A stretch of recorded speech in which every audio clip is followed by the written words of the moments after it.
Okay, what we're going to go over now is the correct way to install a cotter pin. This is another one of my pet peeves because literally 99.9 repeating percent of the time when I see a cotter pin, it's done wrong.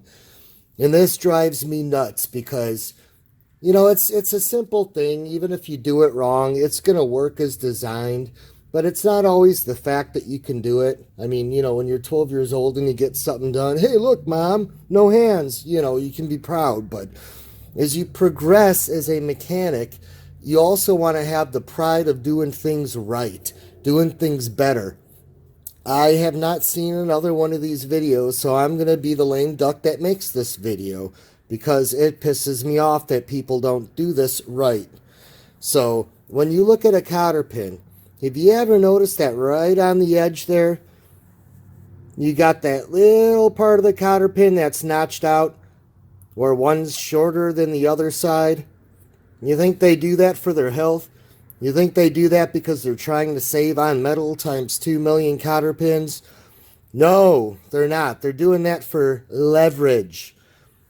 When you install a cotter pin, you want the longer side to go up, okay? And I'm going to show you this.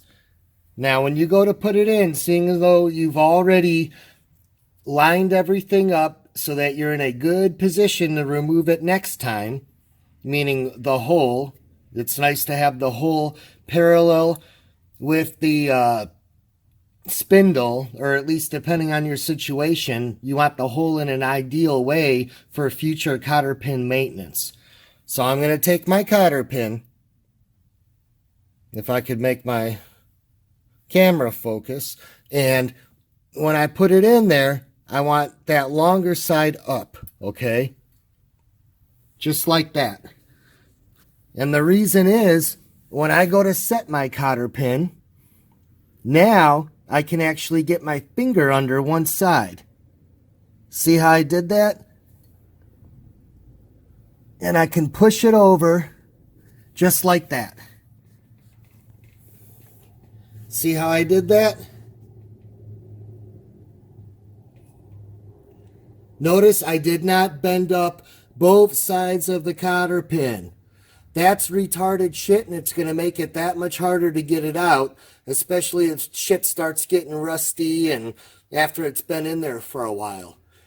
Hardly anybody knows that trick, but that's how you're supposed to do it. That's why the notch is there.